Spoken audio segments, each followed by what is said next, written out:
నమస్తే. ఎన్నో ముఖ్యమైన విషయాలు, రాశులకి సంబంధించిన వివరాలు మనం ఇంతవరకు తెలుసుకోవటం జరిగింది. నేను ప్రతి నెలలో రాశి ఫలితాల ద్వారా మీకు సుపరిచితురాలిని. చాలా విషయాలు అటు పండగలకి సంబంధించి ఇలాంటివి చాలా వీడియోస్ నేను చేస్తూ ఉంటాను. మొన్నటి వరకు మనకి పొలిటికల్ హీట్ ఉండింది. పొలిటికల్ ఆస్ట్రాలజీ గురించి కూడా మాట్లాడుకోవడం జరిగింది. అయితే మనకి నక్షత్రాలు ఎన్ని? ఆ నక్షత్రాల్లో ఏ నక్షత్రం వారికి ఏ విధంగా ఉంటుంది? ఏ మొక్కలు పెంచటం వల్ల మనం ఎలాంటి బాధల నుంచి బయటపడే అవకాశం ఉంటుంది అనే విషయాలు ఒక సిరీస్ లాగా చేయడం జరుగుతుంది. ప్రతి నక్షత్రానికి సంబంధించిన వివరాలు చాలా క్లారిటీగా చెప్పడం జరుగుతుంది రఘుప్రియ గారు. మనందరికీ సుపరిచితురాలు, ప్రముఖ ఆస్ట్రాలజిస్ట్, అలాగే సైకాలజిస్ట్. సో తను ప్రతి నక్షత్రం గురించి వివరణ ఇస్తూ ఉంటారు. మీరు ఏ నక్షత్రంలో ఉన్నారు, ఏ పాదంలో ఉన్నారు, మీకు ఎలాంటి దోషాలు ఉన్నాయి, ఇవన్నీ సరిచూసుకోండి. దానికి సంబంధించిన ఏవైనా దోషాలు నివారణ ఏదైనా ఉంటే దానికి సంబంధించి చేసుకోండి. ఇంకా అర్థం కాలేదు అనిపిస్తే స్క్రీన్ మీద కనపడే నెంబర్కి కాల్ చేయండి. రఘుప్రియ గారు అపాయింట్మెంట్ ఇవ్వడం జరుగుతుంది. దానికి సంబంధించిన పూర్తి వివరణ క్లుప్తంగా మీకు చెప్పడం జరుగుతుంది. అర్థమైందని అనుకుంటున్నాను. ఇక కార్యక్రమాన్ని మొదలు పెడదాం.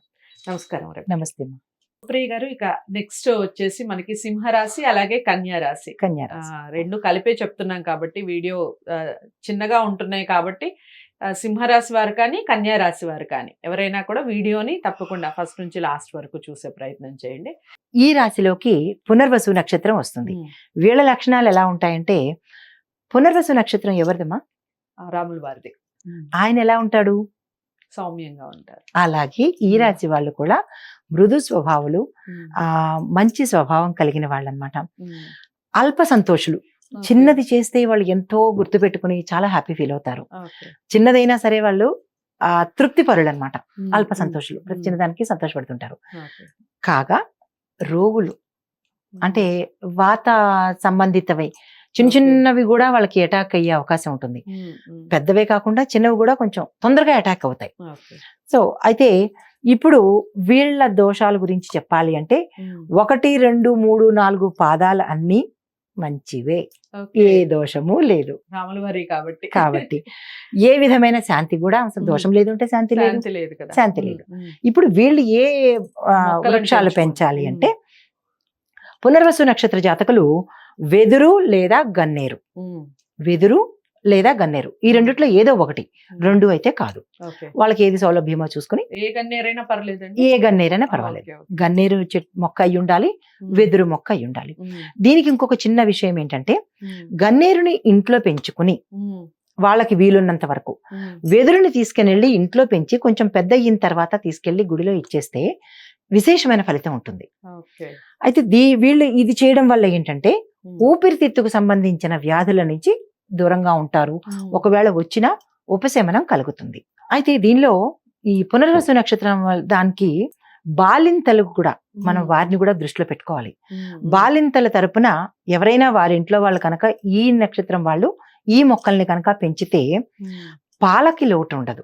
ఇది ప్రత్యేకించి చెప్పడం జరుగుతోంది. ఎందుకు అంటే, మిగతా వాళ్ళందరికీ ఒకటైతే బాలింతలకి ఎవరింట్లోనైనా ఉంటే కనుక ఈ రెండు చేస్తే పాలకి లోటు ఉండదు, పుష్కలంగా ఉంటుంది.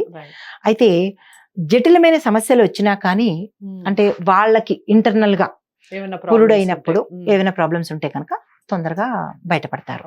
కేవలం బాలింతల కోసం.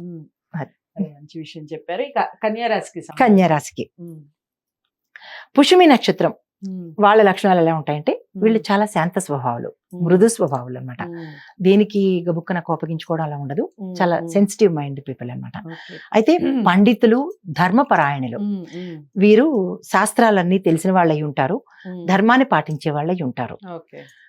అయితే వీళ్ళలో ఏదైనా దోషాలు ఉన్నాయి అంటే, కర్కాటక లగ్నంలో పుట్టిన వాళ్ళు పగటిపూట కనుక పుడితే తండ్రికి గండం ఉంటుంది.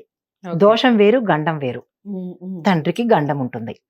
రాత్రి సమయంలో కనుక ఆడపిల్ల పుడితే తల్లికి గండము. పగలపూటేమో శిశుజన్మం అబ్బాయిది, రాత్రిపూట కనుక పుడితే తల్లికి అన్నమాట, ఆడపిల్ల పుడితే. అయితే 1వ పాదము మేనమామకి, 2వ పాదంలో తల్లిదండ్రులు ఇద్దరికి గండం వేరు. అంటే 1వ పాదంలో పుడితే గండము, గండం అంటే ప్రాణగండము. ఉమ్, రెండో పాదంలో కనుక పుడితే ఉమ్. దోషము. దోషం వేరు, గండం వేరు. గండం వేరు కదా. గండం వేరు. అయితే 3-4 పాదాలకైతే ఎటువంటి ప్రాబ్లము లేదు. చిన్న చిన్న శాంతులు చేసుకుంటే సరిపోతుంది. సరిపోతుంది. ఇప్పుడు వీళ్ళు పెంచాల్సిన వృక్షాలు ఏంటంటే, పుష్యమి నక్షత్ర జాతకులు రావి లేదా పిప్పలి, ఈ రావి లేదా పిప్పలి ఈ 2 చెట్లను పెంచాలి. అయితే దీనివల్ల ఏంటంటే నరాలకు సంబంధించిన వ్యాధులు రాకుండా, ఒకవేళ వచ్చి ఉంటే కనుక తీరిపోతాయి, ఆ సమస్య తొలగిపోతుంది. తర్వాత శత్రువుల బారి నుంచి కూడా వీళ్ళు బయటపడతారు. అంటే ఇంటర్నలే కాకుండా బయట కూడా వీళ్ళు శత్రువుల బారి నుంచి పడకుండా రెమెడీ కూడా దొరుకుతుంది. శత్రు సమస్య తీరిపోతుంది అనమాట. కన్యా రాశిలో హస్త నక్షత్రం. హస్త నక్షత్రం, ఈ హస్త నక్షత్రం వాళ్ళు ఉత్సాహవంతులు, చోర స్వభావం కలిగిన వాళ్ళు. చోర స్వభావం అంటే పెద్ద పెద్ద వాళ్ళు కాదు, చిన్న చిన్నవి. చిన్న పిల్లల్లో ఎలా ఉంటుందంటే ఒక పెన్సిల్, ఒక రబ్బరు, ఇట్లా అనమాట. 4 పాదాల వాళ్ళకి 4 పాదాల వాళ్ళకి చిన్న చిన్నగా కొంచెం కొంచెం చోర స్వభావం ఉంటుంది. చోరులు మాత్రం కాదు సుమా. అయితే వీళ్ళు దోషాలు ఏంటి అనేది చూస్తే, 3వ పాదంలో పుట్టిన పురుషులు మగపిల్లలు పుడితే కనుక తండ్రికి, ఆడపిల్ల పుడితే తల్లికి దోషం, గండం కాదు. అయితే మిగతా 1, 2, 4, 3లో పుడితే తల్లికి తండ్రికి, ఆడపిల్ల పుడితే 1, 2, 4లో పుడితే కనుక ఎటువంటి దోషాలు లేదు, వాళ్ళు ప్రశాంతంగానే ఉంటుంది. అయితే వీళ్ళు పెంచవలసిన మొక్కలు ఏంటంటే, హస్త నక్షత్రం వాళ్ళు సన్నజాజి మొక్క పెంచాలి. తర్వాత కుంకుడు చెట్టు, కుంకుడు చెట్టును కూడా పెంచాలి. సన్నజాజి, కుంకుడు చెట్టు లేదా కాదు, ఇక్కడ ఈ 2 పెంచవలసిందే. 2 పెంచవలసిందే. అయితే దీనివల్ల ఏంటంటే ఉదర సంబంధమైన వ్యాధుల నుంచి ఉపశమనం కలుగుతుంది. తర్వాత ఎటువంటి పరిస్థితులనైనా తట్టుకుని నిలబడతారు. దీనివల్ల వీళ్ళకి దైవభక్తి పెరుగుతుంది. సో హస్త నక్షత్రంకి సంబంధించి అదనమాట వివరాలు. మీరు సింహరాశి కానీ అలాగే కన్యా రాశి కానీ ఈ 2 రాశుల వాళ్ళు కూడా ఏ రెమెడీస్ చేసుకోవాలి, నక్షత్రాలకు అనుగుణంగా ఏ రెమెడీస్ చేసుకుంటే ఎలా ఉంటుంది ఫలితాలు, అలాగే దానివల్ల వచ్చే మనకి లాభాలు ఏమిటి, ఎలాంటి మొక్కల్ని పెంచుకోవటం వల్ల ఎలాంటి లాభాలు వస్తాయి, ఈ విషయాలన్నీ కూడా వీడియో ద్వారా తెలుసుకున్నాం. తప్పకుండా వీడియోని లైక్ చేసి షేర్ చేయండి. ఏమైనా డౌట్స్ ఉంటే స్క్రీన్ మీద కనపడే నెంబర్కి కాల్ చేయండి. మరో మంచి వీడియోతో మళ్ళీ మీ ముందుకు వస్తాను. నమస్తే.